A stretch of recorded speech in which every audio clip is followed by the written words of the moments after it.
Hello दोस्तों, कैसे हैं आप लोग।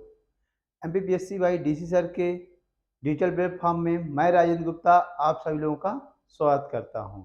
आज हम लोगों का जो टॉपिक होगा, जो हम लोगों की सीरीज चल रही है कि मध्य प्रदेश के जो विगत वर्षों में जो आए हुए क्वेश्चन हैं उनको हम लोग देख रहे हैं, क्योंकि ये देखा गया है कि बहुत सारे क्वेश्चन रिपीट होते हैं।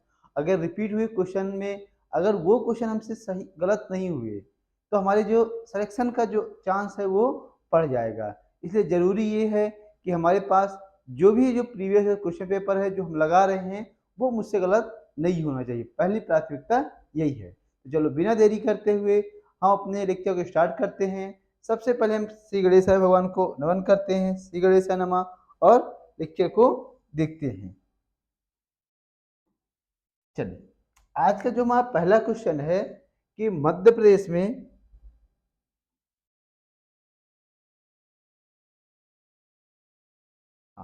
मध्य प्रदेश के उष्ण उष्ण शुष्क पतझड़ वन में मुख्य कौन सा वृक्ष पाया जाता है। आप लोगों को पता होगा कि मध्य प्रदेश में जो वनों का वर्गीकरण किया गया है जलवायु के आधार पर 3 प्रकार से किया गया है। जलवायु के आधार पर कितने प्रकार से किया गया है? 3 प्रकार से किया गया है। पहला है उष्णकटिबंधीय,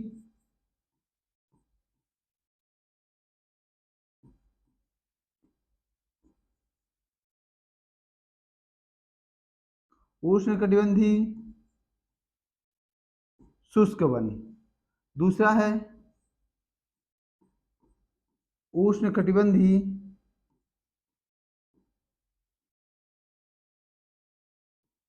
उष्णकटिबंधीय आर्द्र शुष्क वन। तीसरा हमारा है उष्णकटिबंधीय उष्णकटिबंधीय कटीले वन। कटीले वन। तो अगर हम बात करें कि उष्णकटिबंधीय शुष्क जो वन पाए जाते हैं उनमें मुख्य रूप से कौन होते हैं? सागौन। कौन होते हैं? सागौन होते हैं, जो मध्य प्रदेश के किस हिस्से में पाए जाते हैं? आपके जबलपुर, होशंगाबाद, इसके अलावा छतरपुर, पन्ना, इन जिलों में इनका विस्तार है। जबकि शुष्क जो वन होते हैं जिनमें मुख्यतः साल होता है वो आपके बालाघाट, सीधी, रीवा, शहडोल, मंडला, इन क्षेत्रों में पाया जाता है। जबकि कटीले वन मध्य प्रदेश के उत्तरी भाग में जहाँ बहुत कम वर्षा होती है, जहाँ जैसे आपके भिंड, मुरैना, ग्वालियर, इन जिलों में ये वन पाए जाते हैं। तो हम ऑप्शन में देखें तो मध्य प्रदेश के उष्ण शुष्क पतझड़ वन में मुख्य रूप से कौन से वन पाए जाते हैं? सागवान वृक्ष पाए जाते हैं। नेक्स्ट देखते हैं, मध्य प्रदेश की निम्नलिखित में कौन सी नदी को उत्तर भारत एवं दक्षिण भारत की प्राकृतिक विभाजक माना जाता है? मतलब हमारे पास ऑप्शन क्या है? नर्मदा, चंबल, केन और टोंस। अगर इसमें देखा जाए तो मध्य प्रदेश का जो उत्तर से दक्षिण का जो विभाजन किया जाता है वो किसके द्वारा किया जाता है? नर्मदा नदी के द्वारा किया जाता है। यह नदी जो है उत्तर भारत और दक्षिण भारत को विभाजित करती है। तो कौन सी नदी हो जाएगी? नर्मदा नदी, जो कहाँ से निकलती है? अमरकंटक से निकलती है और कहाँ समापन हो जाती है? एस्चुरी बनाते हुए खंभात की खाड़ी में समा जाती है। यह मध्य प्रदेश के 16 जिलों से गुजरती है। एवं अगर हम बात करें तो जो नर्मदा नदी है इसकी जो लंबाई है वो कितनी है? 13-12 किलोमीटर है। जो मध्य प्रदेश में कितनी बहती है? 1077 किलोमीटर बहती है। यह मध्य प्रदेश के 15 जिलों से प्रवाहित होती है। कितने जिलों से प्रवाहित होती है? 15 जिलों से प्रवाहित होती है। नेक्स्ट हम बात करें मध्य प्रदेश में सबसे अधिक वर्षा कहाँ होती है?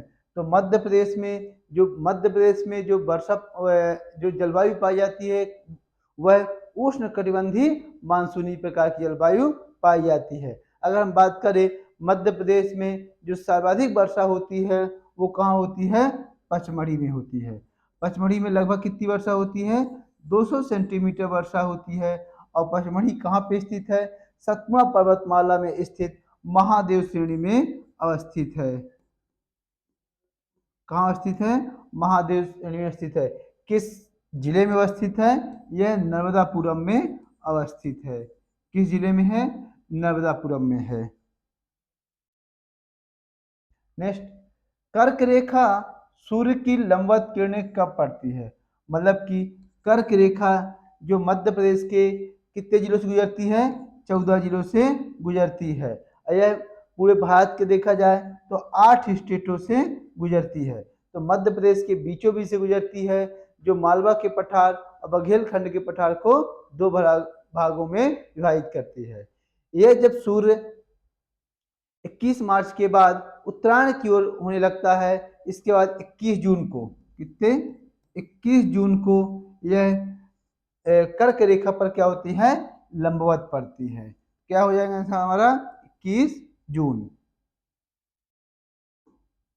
नेक्स्ट, बॉक्साइट किस धातु का अयस्क है? बॉक्साइट अगर हम बात करें स्टील, तांबा, एल्यूमिनियम, टंगस्टन, तो बॉक्साइट किस धातु का अयस्क है? एल्यूमिनियम का है।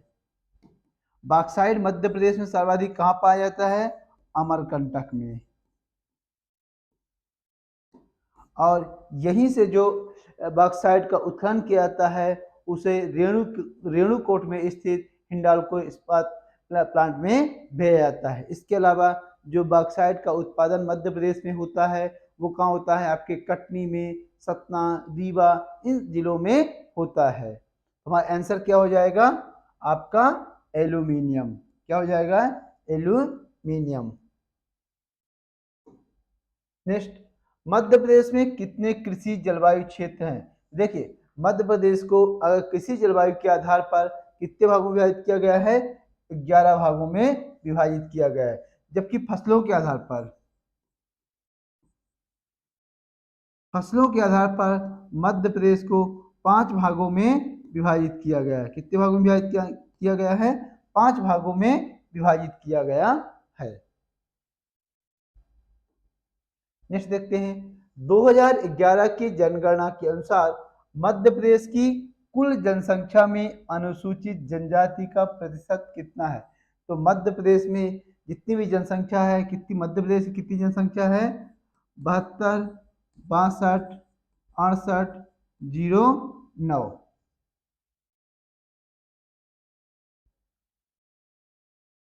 हाँ, तो मध्य प्रदेश में 2011 की जनगणना के अनुसार मध्य प्रदेश में 7 करोड़ जनसंख्या है, जिसमें से अगर हम बात करें तो इसका लगभग 21% जनसंख्या कौन सी है? एसटी की है। जबकि लगभग 16% जो जनसंख्या है वो किसकी है? एससी की है। तो हमारे आंसर में क्या पूछ रहा है? एसटी पूछ रहा है। एसटी की जनसंख्या कितनी है? 21.1%। नेक्स्ट, मध्य प्रदेश विधानसभा में अनुसूचित जाति एससी के लिए आरक्षित सीटें हैं। आप लोगों को पता होगा कि मध्य प्रदेश में 230 विधानसभा सीट है, जिसमें से 47 सीट किसके लिए आरक्षित हैं? एसटी के लिए आरक्षित हैं, और 35 सीट किसके लिए आरक्षित हैं? एससी के लिए आरक्षित हैं। कितने सीटें एससी के लिए आरक्षित हैं? 35 सीट। नेक्स्ट, पंचायत मध्य प्रदेश पंचायती राज अधिनियम 1993 में कुल कितनी धाराएं और अध्याय हैं? तो देखिए, जो पंचायतों को एक सुदृढ़ करने के लिए एवं सत्ता का विकेंद्रीकरण करने के लिए क्या लाया गया? पंचायती राज अधिनियम लाया गया है, जिसे मध्य प्रदेश में एक अलग से अधिनियम पारित किया गया, मध्य प्रदेश पंचायती राज अधिनियम 1993। अगर हम इसकी बात करें तो ऑप्शन देखते हैं, 132 धाराएं, 12 अध्याय, 132 धाराएं, 15 अध्याय, 120 धाराएं, 12 अध्याय, 120 धाराएं, 15 अध्याय। सबसे पहले बात करें तो इस अधिनियम में टोटल 15 अध्याय हैं। कितने अध्याय हैं? टोटल 15 अध्याय हैं। उनमें से बात की जाए तो लगभग 132 धाराएं हैं। तो हमारा क्या आंसर क्या हो जाएगा? 15 अध्याय, 132 धाराएं इस अधिनियम में हैं। नेक्स्ट, मध्य प्रदेश की प्रथम महिला मुख्यमंत्री कौन है? तो मध्य प्रदेश की पहली मुख्यमंत्री कौन है? सुश्री उमा भारती। यह मध्य प्रदेश की पहली महिला प्रतिपक्ष नेता रही हैं। प्रतिपक्ष की नेता रही, पहली प्रतिपक्ष। सुश्री सरला अग्रवाल की बात की जाए तो ये मध्य प्रदेश की पहली महिला राज्यपाल रही हैं। मायावती की बात की जाए तो बहुजन समाज पार्टी के ये प्रमुख हैं एवं यह उत्तर प्रदेश के मुख्यमंत्री के पद पर रह चुकी हैं। बात करें ऊषा किरण योजना संबंधित है। देखिए, घरेलू हिंसा अत्याचार निवारण अधिनियम 2005 पारित किया गया था। इसमें यह किया गया था कि महिलाओं के साथ किसी भी तरीके से कोई भी अगर अपराध होता है तो उसे अपराध माना जाएगा, उसको उस महिला को पुलिस के द्वारा पूरी तरह से संरक्षण प्रदान किया जाएगा। इसीलिए इसी के तहत ऊषा किरण योजना आई थी जो किससे है? घरेलू हिंसा से संबंधित है। नेक्स्ट, लाडी लक्ष्मी योजना मध्य प्रदेश में किस वर्ष में शुरू की गई थी? अगर लाडी लक्ष्मी योजना की बात की जाए तो यह मध्य प्रदेश में महिलाओं के लिए सबसे अच्छी, लड़कियों के लिए सबसे अच्छी योजना थी, जिसमें उनको स्कूल भेजने, उनको सशक्तिकरण, उनको मजबूत करने की योजना चलाई गई थी। यह शिवराज सिंह चौहान के द्वारा चलाई गई योजना थी। अगर हम बात करें कब स्टार्ट हुई तो यह योजना 1 अप्रैल सन 2007 से प्रारंभ हुई है। इसमें क्या होगा कि जिनके पास अधिकतम 2 बच्चे होंगे उनको, जिसको पहली लड़की होगी, लड़कियों को 1 लाख रुपए क्या दिया जाता है? सहायता राशि दी जाएगी। वो पैसे कब मिलेंगे? जब लड़की 21 साल की 18 साल की हो जाएगी और 18 साल 12वीं पास होने के बाद उसकी शादी की जाएगी, तब वो राशि दी जाएगी। Next, Shri Kamlapati railway station Madhya Pradesh के किस जिले? तो श्री कमलापति रेलवे स्टेशन मध्य प्रदेश के भोपाल जिले में है और यह निजी क्षेत्र का रेलवे स्टेशन है। मतलब इस रेलवे स्टेशन के प्रबंधन का कार्य कौन देख रहा है? प्राइवेट संस्था देख रही है। जो वह प्राइवेट संस्था कौन सी है? बंसल ग्रुप। कौन सा है? बंसल ग्रुप। नेक्स्ट, नाग चंदेश्वर मंदिर कहाँ स्थित है? नाग चंदेश्वर मंदिर की बात की जाए, यह मंदिर मात्र एक दिन खुलता है। वह कब खुलता है? नाग पंचमी को। कब खुलता है? नाग पंचमी को। कहाँ पे स्थित है? उज्जैन में। कहाँ स्थित है? उज्जैन में। नेक्स्ट, बघेलखंड का प्राचीन नाम क्या है? तो बघेलखंड का जो प्राचीन नाम है वो क्या है? करुष, महिष्मती, तारभूमि, सुक्तमती। क्या है? करुष है। तो बघेलखंड का प्राचीन नाम क्या है? करुष है। नेक्स्ट, परिव्राजक राजवंश का अधिपत्य मध्य प्रदेश के किस क्षेत्र पर था? किस क्षेत्र पर था? बघेलखंड, मालवा, पूर्वी निमाड़, पश्चिमी निमाड़। तो परिव्राजक जो राजवंश था उसका जो अधिपत्य था वह मध्य प्रदेश के बुंदेलखंड क्षेत्र पे था। नेक्स्ट, जागेश्वरी मेला मध्य प्रदेश के किस जिले में आयोजित किया होता है? तो जागेश्वरी मेला जो मध्य प्रदेश में आयोजित किया जाता है, हमारे ऑप्शन है सतना, अशोकनगर, बालाघाट, बड़वानी। तो कहाँ यह मेला आयोजित किया जाता है? आपके अशोकनगर में, चंदेरी में। चंदेरी कहाँ पे है? अशोकनगर में।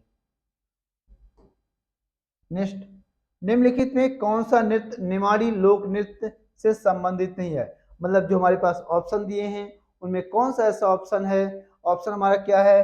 गणगौर, राई, काठी, पेफरिया। तो इनमें कौन सा लोक नृत्य है जो निमाड़ का नहीं है? तो अगर हम बात करें तो निमाड़ कौन सा नहीं है?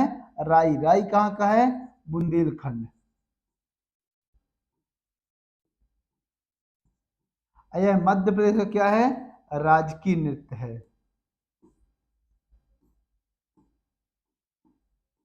क्या है? राजकीय नृत्य है। नेक्स्ट हम बात करें, प्रसिद्ध कलाकार अन्ना साहब फड़के किस कला से संबंधित थे? तो अन्ना साहब फड़के की बात की जाए तो यह किससे संबंधित है? ऑप्शन क्या है? मूर्ति कला, नृत्य कला, संगीत कला और चित्रकला। तो आंसर क्या हो जाएगा? मूर्ति कला। आंसर क्या हो जाएगा? मूर्ति कला। ये मूर्तियां बनाया करते थे। कोयला उत्पादन में मध्य प्रदेश का देश में कौन सा स्थान है? तो कोयला उत्पादन में मध्य प्रदेश का जो स्थान है वो कौन सा है? चौथा स्थान है। 2021-22 के एमपीपीएससी में क्वेश्चन पूछा गया था, तो आयोग ने चौथा ही स्थान माना था। मध्य प्रदेश में जल पर्यटन गंतव्य स्थल है, मतलब मध्य प्रदेश का निम्न ऑप्शन दिए हैं, कौन सा ऐसा स्थल है जो जल से संबंधित है? तो हम ऑप्शन देखें, सांची, हनुमंतिया, मांडू, भीमबेटका। आंसर क्या हो जाएगा? हनुमंतुआ। कहाँ स्थित है? खंडवा में। सांची कहाँ स्थित है? रायसेन में। मांडू कहाँ है? धार। भीमबेटका रायसेन। आंसर क्या हो जाएगा हमारा? हनुमंतिया। नेक्स्ट हम बात करें, मध्य प्रदेश की औद्योगिक नीति 2014 किस दिनांक से प्रारंभ हुई? देखिए, मध्य प्रदेश की जो पहली औद्योगिक नीति थी वो कब प्रारंभ हुई थी? 1972। जिसे नवीन कब किया गया? 2010। इसमें 2000 में संशोधन किया गया, 2014 में संशोधित की गई, और संशोधित जो औद्योगिक नीति थी वो कब लागू हुई? सितंबर 2014। कब हुई? सितंबर 2014। आंसर क्या हो जाएगा हमारा? B option. 2001 से 2011 के बीच की अवधि मध्य प्रदेश की जनसंख्या वृद्धि दर क्या थी? मतलब कि पूरे 10 साल में मध्य प्रदेश की जो ग्रोथ रेट है, जनसंख्या की जो वृद्धि दर है, वो कितने प्रतिशत है? तो अगर हम मध्य प्रदेश की जनसंख्या की बात करें तो मध्य प्रदेश जनसंख्या की वृद्धि दर कितनी है? 20.3। जिसमें से सर्वाधिक जो जनसंख्या है वो कहाँ की वृद्धि दर है? इंदौर की। कितने परसेंट है? लगभग 32%। और सबसे कम कहाँ की है? अशोकनगर, सॉरी, अनूपपुर। सबसे कम कहाँ की है? अनूपपुर। कितनी है? 12%। तो मध्य प्रदेश की जो जनसंख्या वृद्धि दर है कितनी है? 20.3 है। सर्वाधिक कहाँ के? इंदौर के 32%। सबसे कम कहाँ है? अनूपपुर, 12%। नेक्स्ट, निम्नलिखित में किस जिले में कपास का सर्वाधिक उत्पादन होता है? तो कपास का जो सर्वाधिक उत्पादन होता है वो कहाँ होता है? खरगोन। इसीलिए खंडवा और खरगोन को सफेद सफेद भूमि कहा जाता है, सुनहरे जिले कहा जाता है। इसके अलावा कपास अनुसंधान केंद्र कहाँ पे है? खरगोन में अवस्थित है। आंसर क्या हो जाएगा? खरगोन। नेक्स्ट हम बात करें, 1 जुलाई 1857 को इंदौर रेसिडेंसी पर किसने आक्रमण किया? तो हम ये बात हो रही है जो 1857 की क्रांति चल रही थी, तो मध्य प्रदेश के इंदौर शहर में जो क्रांति का नेतृत्व प्रदान किया था, यह सबसे पहले जो विद्रोह किया था वो कौन थे? आपके शहादत खां एवं भागीरथी सिलावट थे। शहादत खां की जो मकबरा बना हुआ कहाँ पे है? मध्य प्रदेश लोक सेवा आयोग का जहाँ मुख्यालय है, जो हेड ऑफिस है, उसके बगल में शहादत खां का मकबरा बना हुआ है। नेक्स्ट, भोपाल रियासत का विलीनीकरण कब हुआ? तो देखिए, जब हमारा देश स्वतंत्र हुआ उस समय जो भारत में लगभग 560 से अधिक देशी रियासतें थी। जरूरत थी कि भारत को अगर एक करना है, सुदृढ़ करना है, तो इन देशी रियासतों को एक किया जाए। तो सरदार वल्लभ भाई पटेल ने अथक प्रयासों से जो देशी रियासतें थे उनको एकीकरण किया, एक किया, अब भारत में मर्ज कराया। इसी क्रम में उन्होंने भोपाल रियासत को भी भारत में सम्मिलित कराया, और कब हुए? जनवरी 1949 को भोपाल रियासत का इंदौर भारत संघ में विलय हुआ।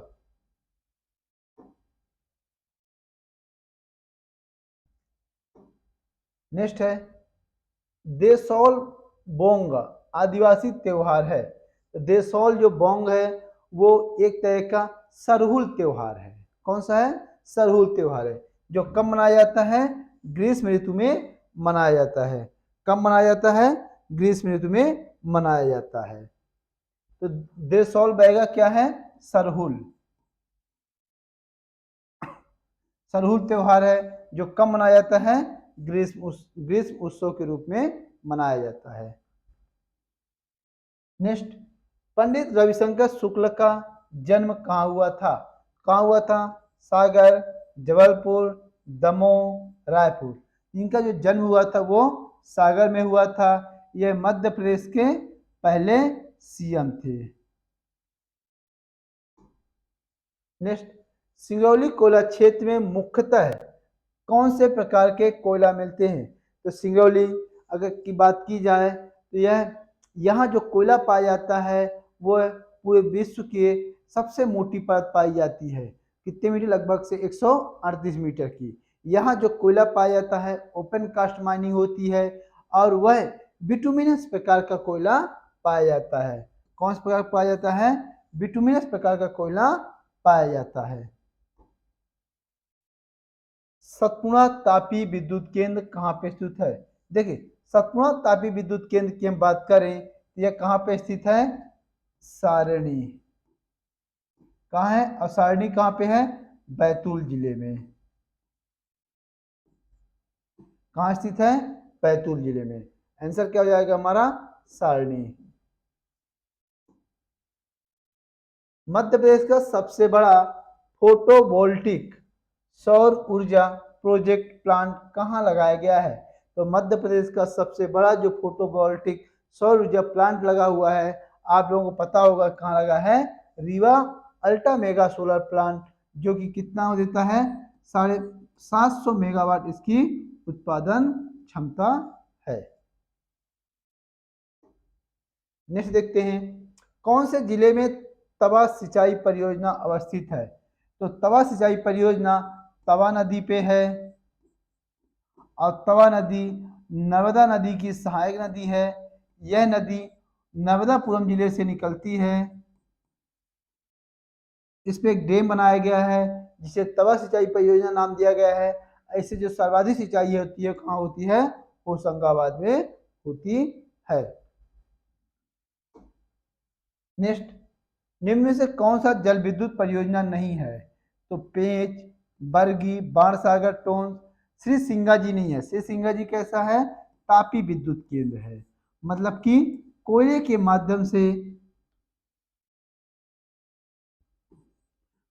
माध्यम से यहाँ विद्युत का उत्पादन किया जाता है। और सिंगा जी ताप विद्युत केंद्र कहाँ पे स्थित है? खंडवा।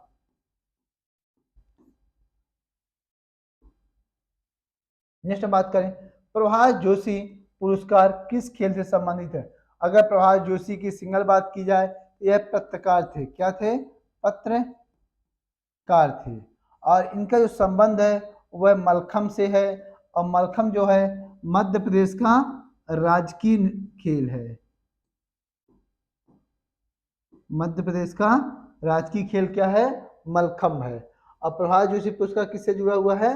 मलखम से जुड़ा हुआ है। नेक्स्ट देखते हैं, मध्य प्रदेश के किस जिले में प्रसिद्ध पर्यटन स्थल भेड़ा घाट अवस्थित है? तो भेड़ा घाट जो है वो कहाँ अवस्थित है? मंडला, जबलपुर, नर्मदापुरम, बैतूल। ये कहाँ स्थित है? जबलपुर में अवस्थित है। यहीं पर ही नर्मदा नदी पर एक जलप्रपात बनता है जिसे धुआंधार जलप्रपात कहते हैं।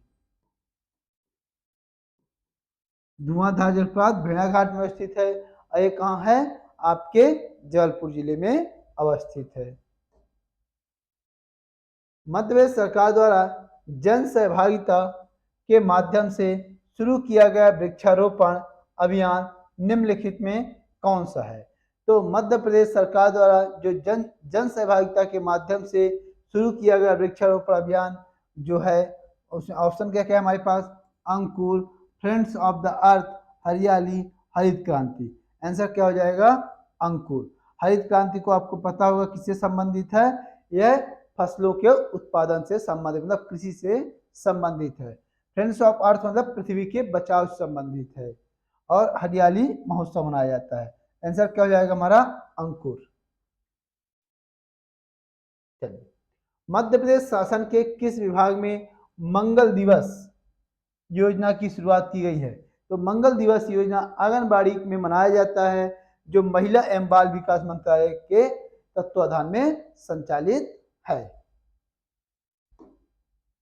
नेक्स्ट, मध्य प्रदेश के डॉक्टर शंकर दयाल शर्मा निम्नलिखित में से किस राज्य के राज्यपाल थे? तो डॉक्टर शंकर दयाल शर्मा जो थे वो किस राज्य के राज्यपाल थे?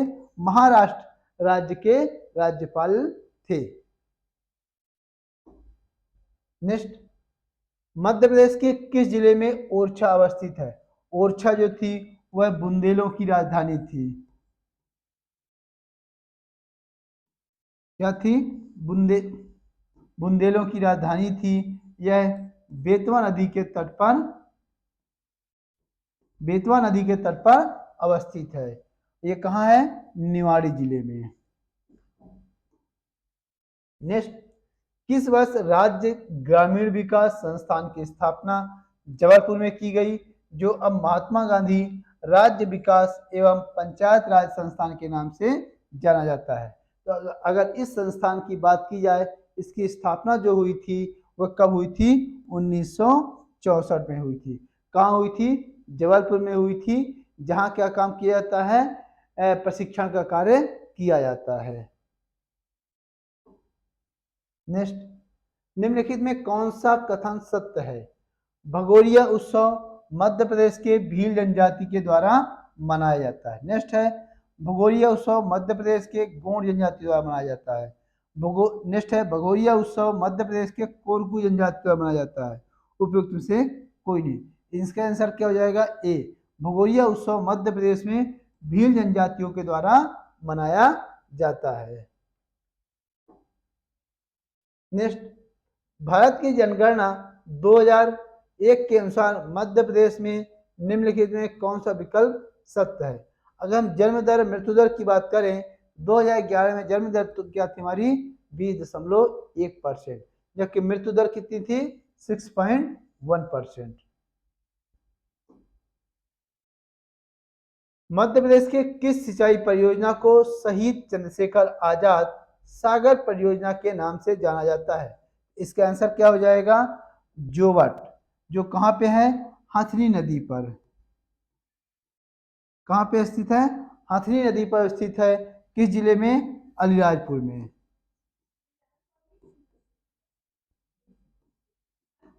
और हथनी नदी किसकी सहायक नदी है?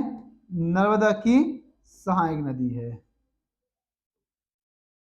नेक्स्ट देखिए, बाणसागर परियोजना कौन कौन से राज्य में सम्मिलित है? तो देखिए, बाणसागर जो परियोजना है यह किस नदी पर है? सोन नदी पर है। किस नदी पर है? सोन नदी पर है। कहाँ स्थित है? शहडोल जिले के देवलौन नामक स्थान पर। और यह मध्य प्रदेश, उत्तर प्रदेश और बिहार की संयुक्त परियोजना है। तो किसकी हो गई? मध्य प्रदेश, उत्तर प्रदेश और बिहार की संयुक्त परियोजना, जहां से 425 मेगावाट विद्युत का उत्पादन किया जा रहा है।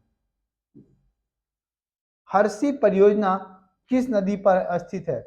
जो हर्षी परियोजना है वह किस नदी पर स्थित है? पार्वती नदी पर है। कहाँ बनाया गया है? भिंड जिले में बनाया गया है। कहाँ बनाया गया है? भिंड जिले में बनाया गया है। किसके द्वारा बनाया गया था? जीवाजीराव सिंधिया के द्वारा 1935 में बनाया गया था इसे। नेक्स्ट, जून 2022 की स्थिति में मध्य प्रदेश के विमानन विभाग के मंत्री कौन थे? मतलब कि 2022 में जो विमानन विभाग था उसके मंत्री कौन थे? उसके मंत्री थे शिवराज सिंह चौहान। ये मुख्यमंत्री के साथ साथ इन विभागों को भी अपने पास में रखा था। मध्य प्रदेश शासन के लिए निम्नलिखित में कौन सा कथन सत्य है?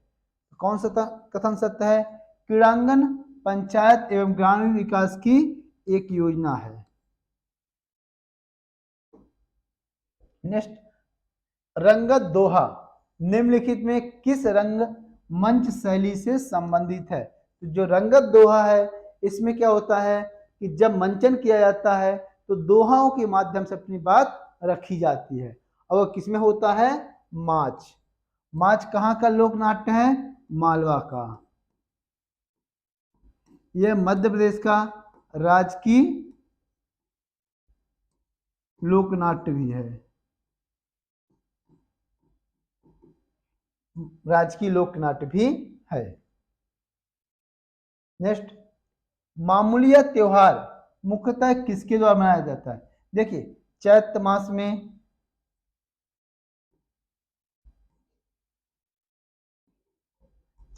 में कुमारी कन्याओं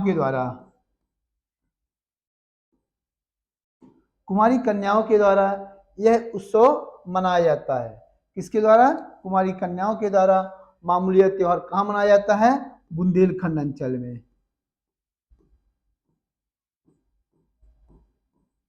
कहाँ मनाया जाता है? बुंदेलखंड अंचल में।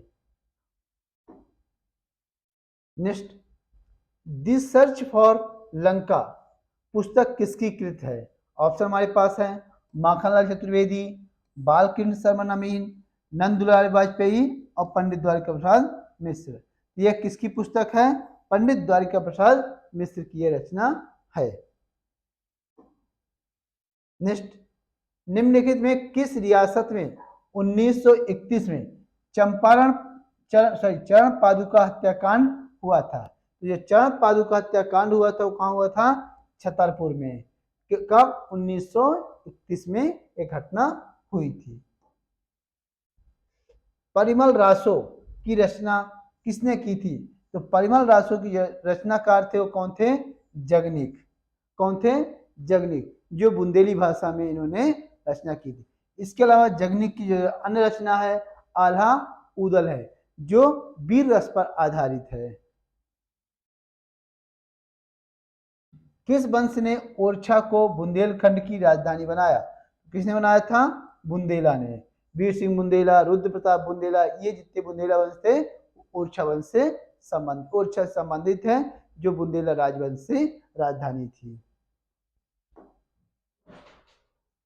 कांग्रेस के त्रिपुरी अधिवेशन में सुभाष चंद्र बोस के विरुद्ध अध्यक्ष पद का उम्मीदवार कौन था?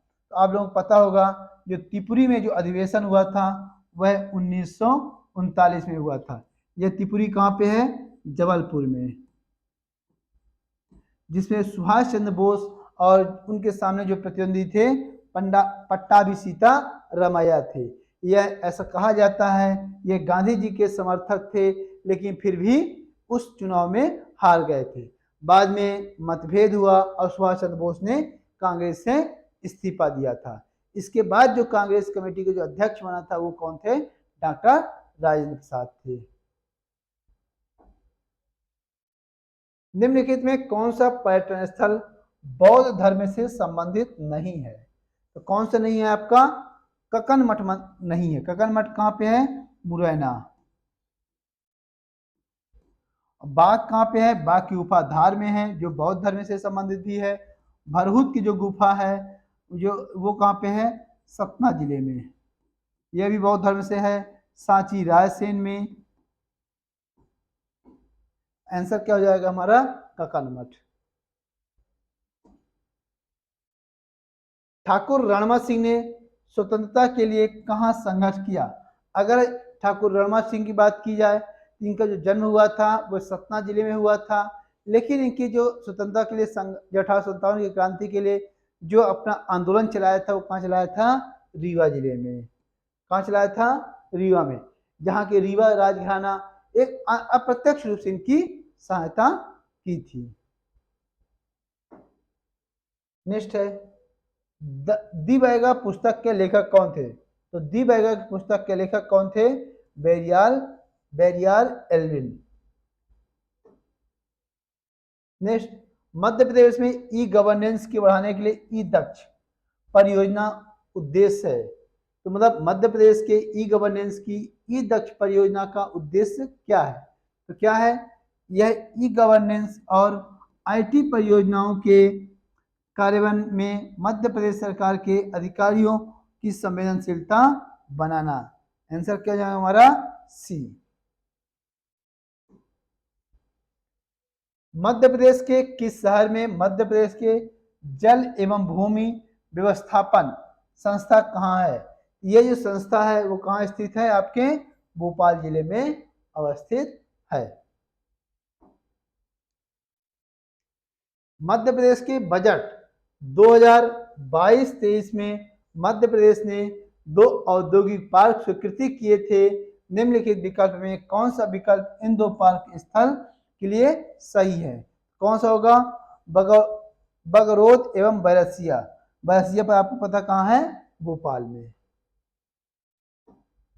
नेक्स्ट, मध्य प्रदेश में मार्बल कटिंग एवं पॉलिशिंग मुख्यतः कहाँ किस जिले में स्थित है? यह मुख्यतः किस जिले में अवस्थित है? आपके कटनी जिले में अवस्थित है। नेक्स्ट, मंत्रिपरिषद राज्य में किसके प्रति सामूहिक रूप से उत्तरदायी होती है? जो मंत्रिपरिषद होती है केंद्र में वो लोकसभा के प्रति उत्तरदायी होती है, जबकि राज्य में किसके प्रति उत्तरदायी होती है? विधानसभा के प्रति उत्तरदायी होती है। राज्य के विधानसभा के प्रति उत्तरदायी होती है। नेक्स्ट, मध्य प्रदेश में ऊर्जा विकास निगम लिमिटेड की स्थापना कब की है? ऑप्शन कितना है? 1982, 1992, 2001, 2005। आंसर क्या हमारा आंसर क्या हो जाएगा? 1982। नेक्स्ट, निम्नलिखित में से Madhya Pradesh power generating company limited की कौन सी परियोजना है? तो हम ये बात करें कि मध्य प्रदेश में पावर जनरेटिंग कंपनी लिमिटेड की जो परियोजना है वो कौन सी है? अमरकंटक तापी विद्युत केंद्र है, जो कहाँ पे स्थित है? आपके अमरकंटक में। अमरकंटक में अवस्थित है। श्री सिंगाजी ताप विद्युत केंद्र किस जिले में अवस्थित है? तो किस में अवस्थित है? ये खंडवा में। अमरकंटक तापी विद्युत केंद्र को कोयला कहाँ से प्राप्त होता है? तो अमरकंटक तापी विद्युत केंद्र से जो कोयला प्राप्त होता है वो कहाँ होता है? सोहागपुर से प्रारंभ होता है। देखिए, अमरकंटक जो तापी विद्युत केंद्र है इसमें 3 यूनिट है। इसमें वर्तमान में अभी एक ही यूनिट चालू है, वह 210 मेगावाट की यूनिट है। मध्य प्रदेश में वनों के अंतर्गत सबसे कम प्रतिशत किस जिले में है? अगर हम वनों की प्रतिशत की बात करें, सबसे कम प्रतिशत कहाँ पे है? आपके उज्जैन जिले में है। सबसे कम वन कहाँ है? उज्जैन जिले में। नर्मदा नदी को नामोदोष किसने दिया था? तो नर्मदा नदी का जो नामोदोष जो नाम दिया था वो किसने दिया था? टॉलमी ने दिया था। नेक्स्ट, नर्मदा घाटी में कम वर्षा का प्रमुख कारण क्या है? देखिए, जो दक्षिण पश्चिम मानसून से आने वाली जो मानसून है वह जब सतपुड़ा पर्वत पहुंचती है तो नर्मदा सोन घाटी से होकर जब सतपुड़ा पर्वत पहुंचती है तो उसमें क्या होता है? पचमढ़ी में सर्वाधिक मात्रा में वर्षा करती है, किंतु नर्मदा सोन घाटी में यह वृष्टि छाया प्रदेश पड़ जाता है। किसका? सतपुड़ा पर्वत के वृष्टि छाया होने के कारण नर्मदा घाटी में कम वर्षा होती है। चलिए, बैहर पठार किस खनिज से प्रसिद्ध है? तो जो बैहर का पठार है वो किससे संबंधित है? तांबा से संबंधित है। और तांबा कहाँ कौन सी खदान है? मलाज खंड। मलाज खंड कहाँ पे स्थित है? आपके बालाघाट जिले में। बालाघाट जिले में अवस्थित है। आंसर क्या हो जाएगा हमारा? तांबा। चलिए, इस तरीके से हम लोगों ने आज लगभग 70 क्वेश्चन देख लिए। तो हमने क्या देखा कि बहुत सारे अभी जो हमने क्वेश्चन लगाया है इन क्वेश्चन देखोगे बहुत सारे पीएससी में अभी 2021 की पीएससी 2022 की एमपीपीएससी में रिपीट हुए हैं। तो इस तरीके से फिर से हम कह रहे हैं क्वेश्चन रिपीट होते हैं। रिपीट हुए क्वेश्चन हमें गलत नहीं करना है। अगर इन क्वेश्चनों को गलत नहीं करेंगे तो हमारे जो सिलेक्शन का है वो चांस बढ़ जाएगा। बाकी आप लोगों के पास जो भी एमसीक्यू के साधन है उसको लगाते रहिए और प्रयास करते रहिए। Thank you.